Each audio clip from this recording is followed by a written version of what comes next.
Welcome to the Rise Up Show. This is episode 160, and today I'm proud to host a great coach, a speaker who started in affiliate marketing and got through a lot of mistakes and learning. He grew his business to a massive brand who is Seb Brantigan. He in the MLM niche. Along his way, he struggled while building his business and went through a hell of a road from affiliate to another. I saw him grow over the years in the MLM niche, and he got me inspired a lot and got me a lot of motivated as well along the years. Now let me introduce him, Seb Brantigan. Hey man, how are you today? Hey Eden, yeah, really good, thanks. I'm very excited to be here on this interview. And doing really good. It's a very busy time of the year for me, but I'm excited to be here. I thought I'd make some time to be on this interview, and hopefully what I share is going to be useful to some people. So I'm looking forward to getting out there some of my knowledge and helping as many people as I can. I'm sure it will. I'm really glad that you are here on the show, that I got you with your busy schedule. Oh, cool. Awesome. So Seb, tell us the short version on who you are. Yeah, sure. So my full name is Sebastian Brantigan. Everyone calls me Seb, and I'm 26 years old. I live in a town called Ipswich in England, and I've been in digital marketing for, I'd say, almost 5 years now. And I only became full-time around a year ago. And basically, I started out. I was working a full-time job. This was probably about 5-6 years ago, and I wanted to make some extra money on the side, like many people. And I was just trying loads of different business models. I tried network marketing, affiliate marketing, and I just tried so many different ways to make money. I tried buying and selling websites. I just tried so many, so many different ways, different methods. And I stuck with affiliate marketing in the end. And that's kind of what I do now. I do more consulting as well for businesses, taking them digital. And so that's kind of where I'm at now. But there was a long period of struggling. I really didn't know how to market myself. I didn't know how to brand myself, how to make myself stand out. I didn't know how affiliate marketing worked. And I think the biggest mistake I made in the beginning was, I didn't have a mentor, someone that I could follow who could guide me along the process and show me how to avoid mistakes and what mistakes to avoid. So, fast forward now, things are going a lot better. I've learned a huge amount. Exactly as you said, I've made lots of mistakes. There's been tons of trial and error, but I wouldn't change anything. I would definitely not change anything other than having a mentor maybe slightly earlier on. But still, I'm very grateful for the journey that I've had, for the learning experience, and I've met some really cool people like yourself along the way. So that's really been a massive positive for me, is meeting people all over the world. We've not met in person yet, but we've obviously talked quite a bit online. So we've really, that's the beautiful online. Exactly, and one day I'm sure we will meet, but we've still built a good, I'm sure we will. Relationship. Connection, and let's definitely meet in person someday. But that's the power of the internet. And if you're listening now and you're not sure if the internet really is a great way to make money, or if you're not sure that it can better your life in some way, I would say to you that it truly can, not just in terms of money, but in terms of connections, in terms of what you can learn, what you can achieve. And it's just a really powerful tool. Definitely. I can't agree more. And what you said about taking a mentor, that someone that keeps you accountable for what you need to do. For example, a lot of people lose themselves with goals that they put out. And just by saying the goal out loud to someone else, and that he keep you accountable, the success to really reach that goal is increasing by 80% statistically. 80% more. That's huge. Yeah, that's a lot. Wow. So how did you start your business? Why did you focus on that business? Well, it was mainly a trial and error side of thing, and I think I just settled on affiliate marketing and consulting mainly because that's just where I started to actually get some results. So what basically happened there is affiliate marketing kind of came first in terms of what I wanted to do.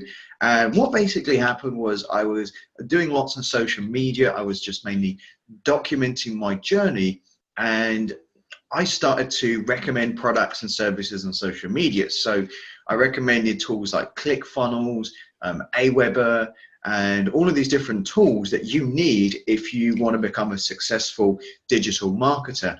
And people started to pay attention to what I was saying, and people started to purchase these tools from me. So because I was an affiliate, I obviously made affiliate commissions, and I thought, okay, well, this is obviously working, so let me continue to, you know, do what's working. And with the consulting side of things, I basically I just went out networking, and I networked online, offline, and, you know, eventually people were approaching me wanting to know how to market their business, you know, because they saw me as an authority. They saw me as someone who knew what they were talking about and was sharing some really good content. So they basically wanted to hire me because they were struggling in their business, and they wanted some help from me in terms of using things like ClickFunnels, using autoresponders, you know, building an email list, building funnels, offers, all kinds of things that, you know, people really need help with that stuff. And I had a few requests from people who were willing to pay me to get that all set up for them. So that's mainly what I do now, is I help businesses actually set up all of this stuff. Some businesses already have that set up, so I just, you know, optimize things for them, or I just give them some general advice. But that all came from a learning experience, from, you know, getting out there, learning as much as possible, and hanging around the right people. That's true. You know, I want to say something about what you said already, because that's true. When you're out there and people see you as an authority, but you need to go out there to be, if it's to post, if it's to keep emailing your list, if it's doing some videos, just being present, as you just said. Because if you're not there, how people know about you, how people can know that you're a master in your field? Even if you are a master in your field, but nobody knows about it, doesn't worth a thing. And you did, and you get out there, and you did a lot of connection, engagements. That's what keeps you, keeps the grow on and on, unless you were stuck. If you would just keep on talking, but don't talk the walk. Yeah, 100%. You know, it's you brought up a great point there, which is you have to be consistent. You know, one thing that I did when I was on social media is I would post something every day, and I would just post something that I thought other people would find useful. And, you know, it just attracted the right people, and, you know, it helped me to build my brand and build myself some authority in the industry. And so that's what I would say to people is, if you don't have a big following right now, you can build it over time with social media. If you're just posting the right content, and you will attract the right people eventually, for sure. Eventually. Even if you have 5 people, it doesn't matter. You need to treat them as 5,000, because if you don't treat one person, why should they will give a fuck about you if you don't really be there, if you don't be consistent and really provide something? Yes, so true. It really is so true. So how do you keep momentum and being the best version of yourself? What keeps you driven? I think what keeps me driven is, what used to really motivate me was listening to motivational videos and reading books and stuff. And to be honest, right now I don't do as much of that as I used to. I still am doing that. But I think what motivates me right now is definitely different from when I first started. So when I first started, it was definitely, I wanted to make money and I wanted to escape from my job. And it was really from a fact that I can really help businesses. And I know that if I don't show up, if I don't do what I have to do, then I know other businesses are relying on me. They're relying on my services, on my advice. So, and I really love what I do. So I think the fact that I love what I do motivates me. And, you know, I knew if I didn't do it, if I didn't do the work and I wasn't doing that, then I wouldn't be motivated. So I'm not sure if that really makes much sense, but, you know, it's all about finding something you love to do, not something you tolerate doing. And I think that's really going to create your motivation. And, you know, it's going to take time, I think, to really find out what it is that you love doing. It took me a couple of years, so it's probably going to take you guys a few years as well. Hopefully less, but just be aware it might take some time to really find that passion. Yeah, that's for sure. When you are passionate about what you're doing, that will keep you motivated, that's for sure. And when you have a meaning to it, like you say, just watching motivation video can keep you at start, but otherwise it deteriorates along the time. Yeah, exactly. What habit did you develop that helped you the most to keep on going? That's a good question. I think it was just a matter of I ended up doing something that I love doing. I think what's kept me on track is meeting the right people, surrounding myself with other people who have been or who are doing similar things to me and are working towards the same goal. Even if they're competitors, I still like to spend time with other people who are heading in that same direction. So, and the cool thing is, even if you are hanging around with your competition, there might be opportunities that you can work with these people rather than against them.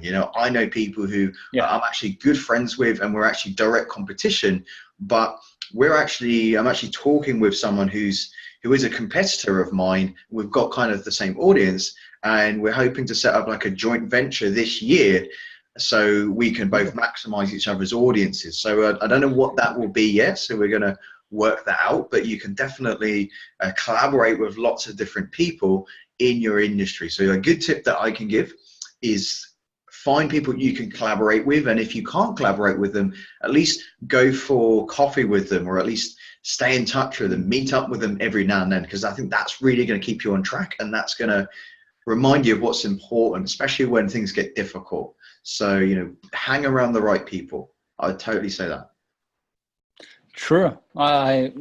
That's so awesome that you brought it, because that's the power of the rule of five. The 5 people that we are hanging out the most, that's like the mindset that we get. And if we get to people that are not like-minded, we tend to get sucked into a normal and routine thought. But if we try to strive, and even if it's competitor, like you said, that's what can get you along the way, because you are the same mindset.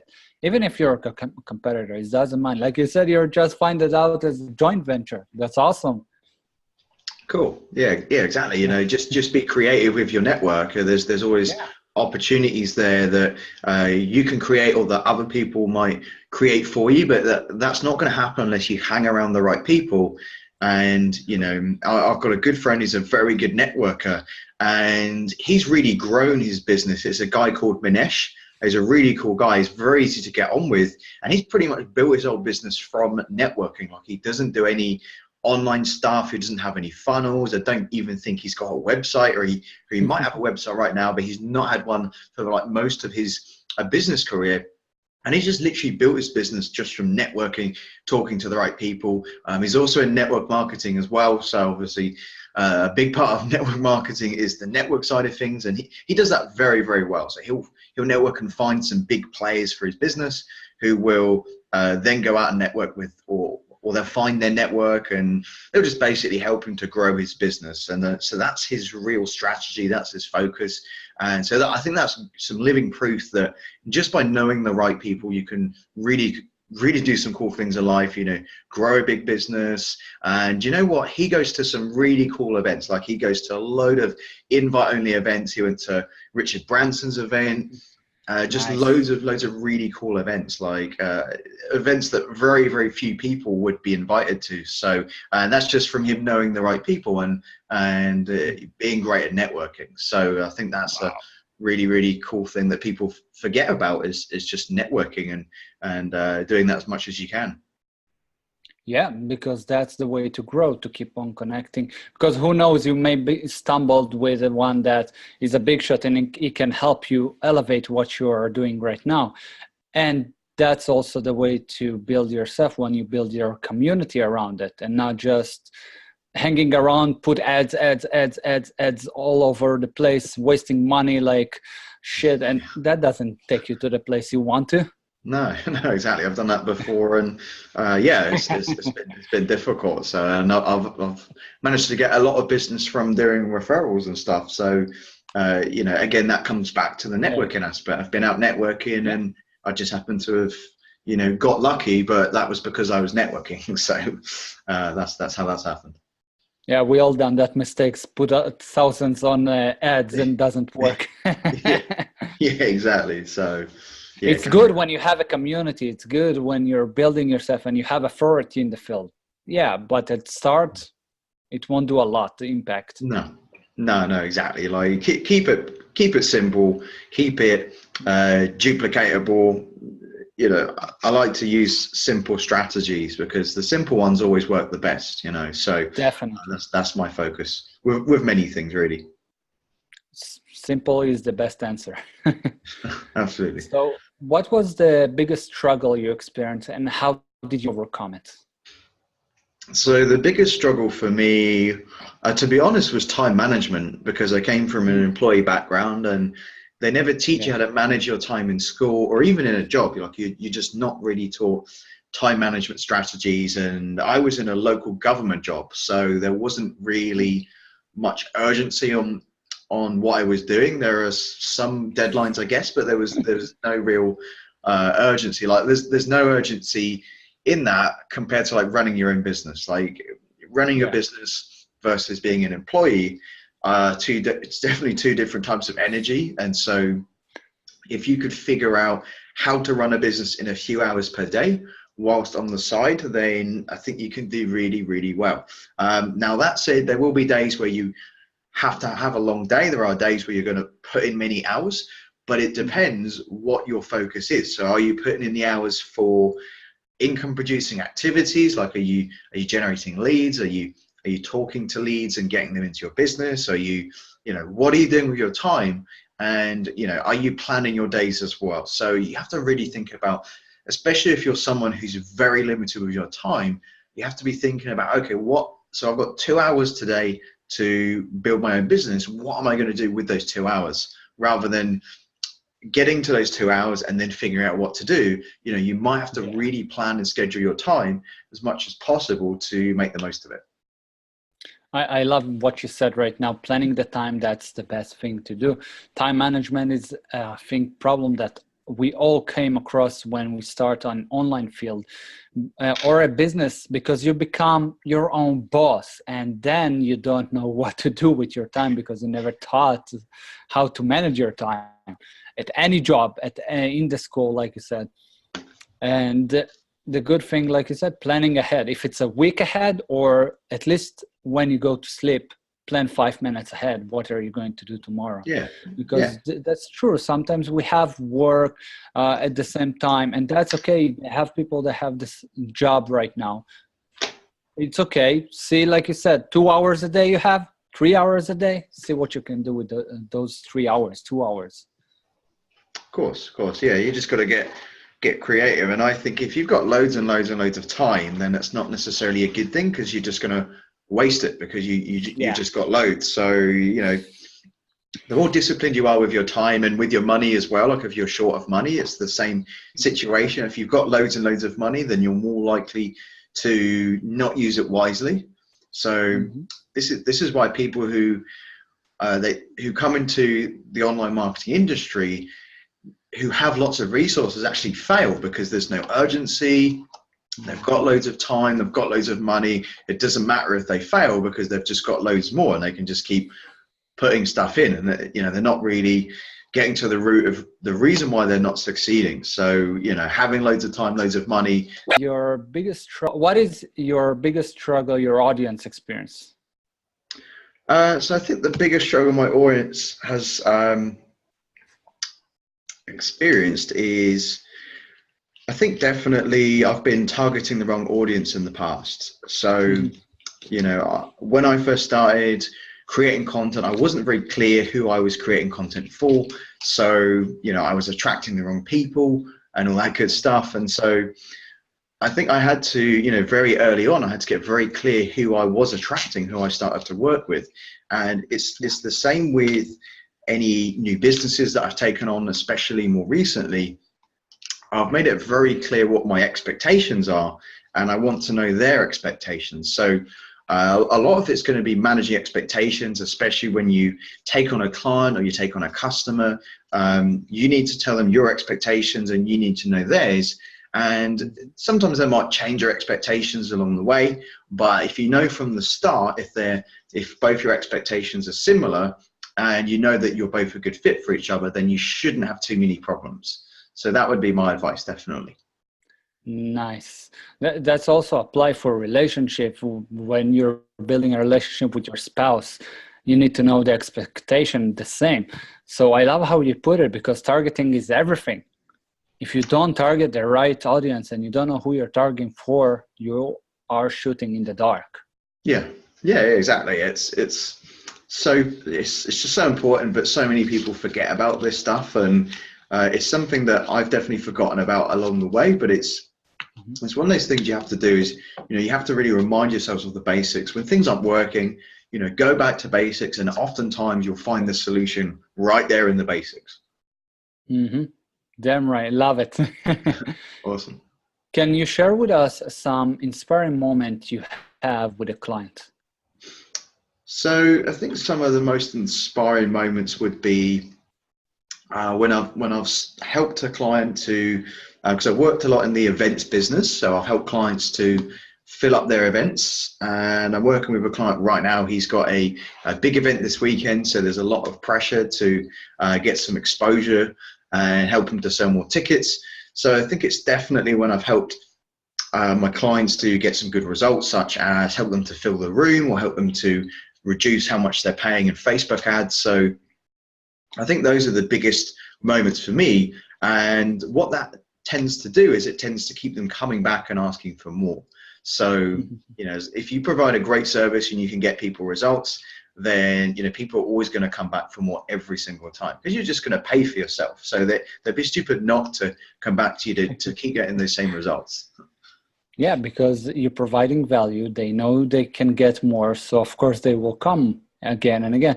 It's like when we purchase in, let's say, electronics store, and that electronics store gave us the best advices, gave us the perfect, let's say, TV to own, and we are so satisfied, we will go back again, and we'll go back again. The same thing. Yeah, exactly. There's, we become associated with brands like Amazon and eBay, and we always keep going back to the same ones because we know exactly what we're going to get. So, same with McDonald's, same with anywhere. It's a repeatable, predictable experience, and you always know what you're going to get. You always, they always deliver, basically. So you're going to get some great service. I love that you mentioned McDonald's, because McDonald's is also what you said earlier. Do it in a simple way method, in a really simple method that even a 16 years old can manage a McDonald's restaurant. Yeah, exactly. Restaurant, kind of. And they do. So it's simplicity. That's what will get you there. People try to complicate the message, complicated the ads, complicated everything. Simple. What resonates with you, that will give you the best results ever, because that's what will resonate with your ideal client. Awesome. No, I totally agree with that. And can you share with us someone who inspired you on a daily basis? So I think that person for me would definitely be a guy called Mike Dillard, especially. Mark Dillard. Yeah. Awesome. Really, really good guy, especially in the early days when I started network marketing. He'd written a book called Magnetic Sponsoring, which I really recommend you guys read, especially if you're in that industry. And it taught you how to market your business without rejection, basically. So it basically taught you how to brand yourself, how to market correctly, how to build a system that works for you so you're not constantly working. And that was just a really, really good book that helped me along the way in many aspects of my business, in many other businesses. And, he's gone on to do other things as well. He does some crypto stuff, some investing. I haven't really bought any of his crypto investing stuff, but he's definitely a multipreneur. He's done loads of different things. And, he's a guy I really, really follow. And we actually met in person when I was in Austin, Texas, a couple of years ago. Really? So that was really, really cool. So I've got a photo of him somewhere. And no, it's really, really cool to meet him. It's really nice to like meet your heroes, I suppose. And he's definitely one of mine. So he's a really, really cool guy. He's brilliant. He's brilliant. His stuff that he put out there blow your mind. Definitely. So, and he's also a real person. Like we're connected on Facebook, and I've sent him a few messages before, and he'll always reply. So he's a real person. So yeah, he's just a really, really cool guy. Really, really knowledgeable. Nice. I didn't know that he's such a great person, that he also talked with people in the normal days. Yeah, he's really, really humble guy. Really, really humble. Nice. Okay, we're coming to the end of the interview, and I want to ask you, if you can go back in time, what advice will you give to your younger self? So I would definitely say to my younger self, not to put too much pressure on yourself. Like I put a lot of pressure on myself to succeed very early on and to make loads of money, but I didn't really know the goal of why I wanted to make money. Like I just wanted to make money to escape my job, but I needed to go a bit deeper in terms of what my goals were and what my expectations were. But the main thing was I put too much pressure on myself. I didn't have enough social time, and I think I was just working a bit too much to the point where I was burning myself out. So I would say definitely don't burn yourself out. Take a break every now and again, whether you're succeeding, you're not succeeding. You need to take a break and reward yourself, and take care of yourself. I think that's a massive thing that very few people do, especially early on in their careers. They beat themselves up, they burn themselves out, and it just doesn't do you any good. So that would be my main thing I would give advice on. Really, really key. Love that message. Great message. That's true. When we get burned out, it doesn't worth it. No, exactly. And take some time out and enjoy the journey. Basically, really important. Find the meaning, enjoy the way. That's so true. Love it. Yeah. 100%. So if you had one chance to deliver the one message that will stay written in history, what will it be? Oh, that's a very good question. I've never been asked that before, actually. So the one thing, I'm not sure. Let me think for a minute. I would definitely say I know I touched on this earlier, but I would say to hang around with the right people and listen to people, really, really listen to people. And, you want to listen twice as much as you talk. In fact, if you're in a room with some really successful people, I would barely be even talking at all. So, definitely. Yeah. Listen to people and, listen to what people say, listen to what they mean as well, not just what they say. Yeah. And, make people feel valued, really respect other people, and, that's going to reciprocate back to you. So there's my answer now. It's a very good question. Thank you. That, by the way, amazing advice.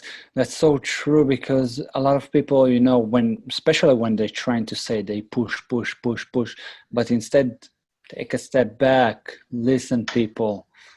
That's a great advice, man. Love it. Awesome. So Seb, how can people know more about you? So the best way is to go to my blog, which is sebbrantigan.net. And on my blog, there's more about me, my story, me basically, what in terms of what I offer as well, how I help people, how I help businesses. There's also a free PDF on my website, which you can download, which is basically helps you to start your own business. And it's a free guide that I created, which is 7 Steps for Unstoppable Marketing, which basically helps you to, it's helped me to become a full-time marketing consultant. And that guide really shows you exactly how to do the same for you. And whether you're a consultant yourself or whether you have a business and you just want to learn marketing, pick up my free guide, and that's really, really going to help you out. So that's on my blog, sebbrantigan.net, and you can get that completely for free. Great. Really love it. Really, Seb, thank you for being here. I know you have a tight schedule, so really thank you for your time. It was a pleasure to host you. Awesome. No, thanks for having me, Aidan. It's been really, really good. Maybe we can do it again. And look forward to speaking more with you. And it's been really, really good. I've enjoyed it. Really enjoyed it. Thank you. Thank you. I really, really love to do it again sometime. And people, if you like this interview, you will have all the links to get to Seb. Just click the link below in the description and have an amazing and productive day. And really, again, thank you, Seb. And if you like this interview, give us a thumbs up and be sure to subscribe to get more tips and tricks from more interviews that are coming up. And see you next time. Bye.